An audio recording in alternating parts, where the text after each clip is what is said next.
I've noticed a set of themes from quite a few of the chiropractors I've talked to recently, and it's stopping them from figuring out if their ads are profitable, which means that they can't scale their ads, which means they can't scale their practice. It leads to things like shutting off ads prematurely, shutting them off altogether, and overall not making ads work for their practice so they can just scale their practice and make more money. Let's go ahead and dive into what these themes are, what the problems are, and then some of these solutions. By the way, my name's Gavin. I'm with Central Health Supply. Our goal is to help chiropractors with the business side of things and the making money side of things. If you're already a doctor, you've got the doctor side of things down. I mean, that's what you went to school for.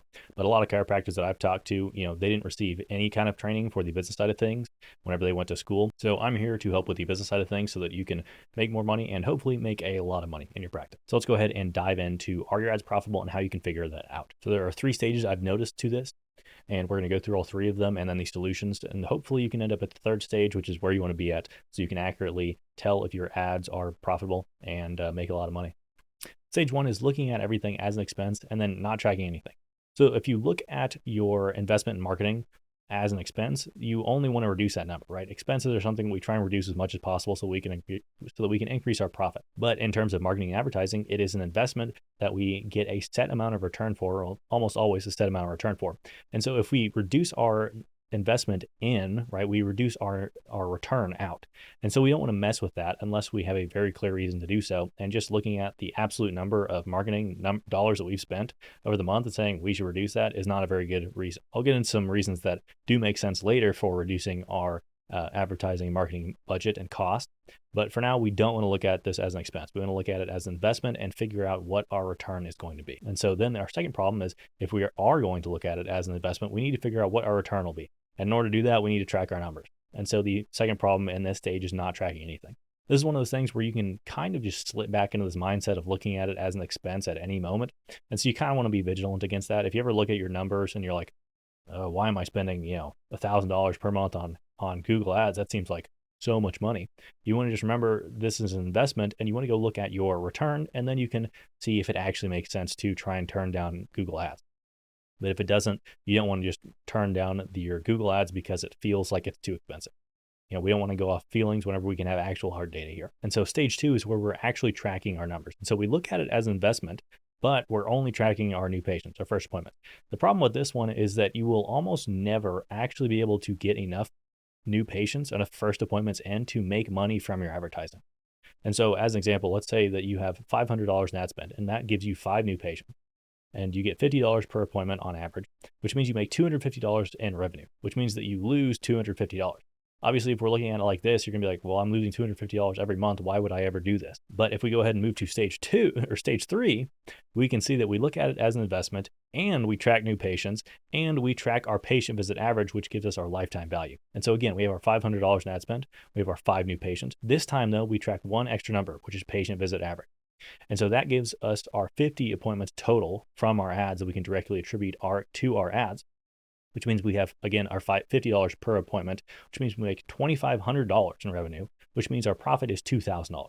So we put in $500 and we get $2,000 in profit. You put in $1 and you get $4 in profit back. I mean, that's pretty hard to beat.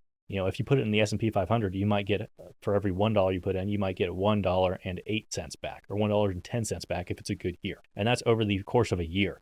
This one, if you do it right, you can get that back every single month. And so again, whenever we track everything correctly, and we look at it as an investment, we can see that this is probably one of the best investments we can make. This is kind of how we want to track it in order to accurately figure out how our ads are doing. Because if you only track that first appointment, like I said, you're almost never going to be able to get enough new patients through the door in order to make money from your advertising with just those first appointments. And so how do we get to this stage? So ultimately, from stage 1 to stage 2, what we want to do is, again, look at it as an investment, not as an expense. We want to track our numbers, even if it's super basic. You want to ask people where they heard about you. If you can use the dashboards on the ad platforms to track your numbers, your leads. So for example, on Facebook, you usually have form submissions that people will do. And so you can look on there and you can see, okay, Jane Doe submitted our form on Facebook, and then you can just think, maybe it's off the top of your head, maybe you have to go to your EHR, but either way, you can be like, did Jane Doe come in for an appointment? And if you see that she did, you can be like, okay, Jane Doe did come in for an appointment. Jane Doe is now a new patient. And so you can use that to kind of track your numbers. You might see that, John Doe or John Smith, maybe he did not come in for an appointment. And so we have 2 leads and then we have 1 new patient from our ads. But again, if you can do this, Asking people where they heard about you is just super easy, and it's super simple. And it's amazing how many people don't do this, which means that you don't actually figure out if your ads are working. And so whenever we do this, we have a very clear input-output equation. And so again, like if we look at it as an investment, why would we mess with it if it's working? So for example, if we put $1,000 in and we get 10 new patients out, we don't want to mess with that unless we have a good reason to. Again, if we just look at it as an expense and we only look at that $1,000 that we're spending per month, we wouldn't be like, $1,000 per month, why am I doing that? I could go do, I don't know, whatever my favorite hobby is with that money. And so then you might try and reduce the number, but then let's say you reduce it to like $500, right? Like, oh, I still need to do some advertising, but I don't necessarily have a good reason to. You then go from $1,000 to $500, meaning we go from 10 new patients to 5 new patients per month. That's not good unless we actually have a good reason to do that. And so again, we want to make sure that we're actually looking at our investment and our return, not just the absolute expense of advertising and marketing. And so we then move from stage 2 to stage 3. We then track all of our numbers. So patient visit average, we track our average appointment price, we track our average treatment plan size. And so if you go ahead and you look back, you probably have a treatment plan that you give people most of the time whenever they have a certain problem. And so if we then just look at all the treatment plans that you have and we just go ahead and add them all up and then average them all out, you might see that you have an average treatment plan size of, let's just say 10 appointments. Again, I'm going to keep all the numbers here really round and easy to do math with. But if you then look back and you see, okay, our average treatment plan completion rate is, now let's just say 80%, right? And so that means on average, we're going to have 8 visits of our treatment plan from people who come in. And so then let's just say, again, if we keep our patient visit average at 10, let's just say we have another 2 appointments over the rest of the year. And so that first 30 days, let's just say that's when our treatment is. Our treatment plan takes place over the first 30 days, right? We could then see that, okay, we have 8 appointments over that first 30 days.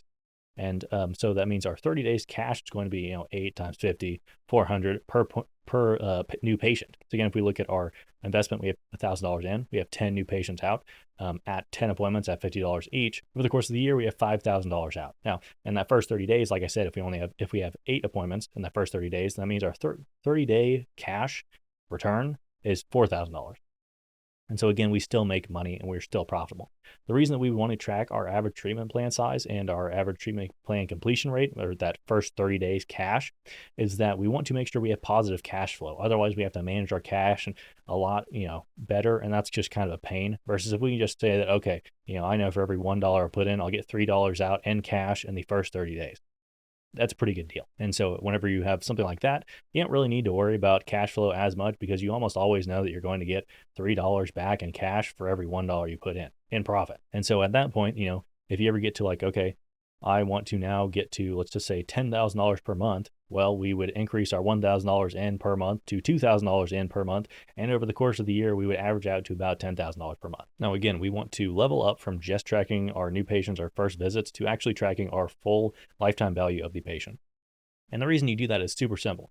If they don't come in for their first appointment, they're definitely not going to come in from any subsequent appointment. And so we can, in a very real way, track all of the extra appointments that the patient is coming in for back to that first appointment, which means we track them back to the ad. And so if you're only tracking that first appointment, like I said, you're almost never going to see anything profitable from your ads. But if we track the full appointment, you can find out that your ads are actually really profitable. And again, like I said, the only reason that we would want to decrease or change our number is to fit our goal. So it only makes sense to reduce our investment in marketing and advertising if we have a good reason to. So usually that reason is capacity. If you can only handle 5 new patients per month, then it makes sense to reduce our investment in marketing and advertising from $1,000 per month to $500. That way we can get our 5 new patients per month. Likewise, if let's say we test a new strategy and all of a sudden it doubles our efficiency. And so for $1,000 in, we get 20 new patients out. And we can only handle 10 new patients, then we want to go ahead and reduce our ad spend so that we can actually service all those patients. And so these are the things that you will do in order to get from stage 1 to stage 2, and then from stage 2 to stage 3, is tracking all your numbers. If you want a video I did on tracking all the marketing numbers, I will link to it in the top right corner. It's probably not, I probably didn't explain things that well because I'm always improving the way I'm explaining things.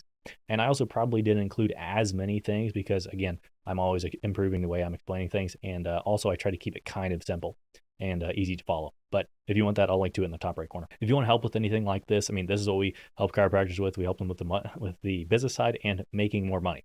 So if you want help, at the top of the description below, you can click that link and then schedule a free call. And we'll give you a free online marketing plan tailored specifically to your practice to help you take your practice to the next level and make more money. If you decide to work with us, then, great, we can go ahead and do that. And we can take a bunch of the stuff off of your plate so that you can focus on being a doctor while still making a lot of money.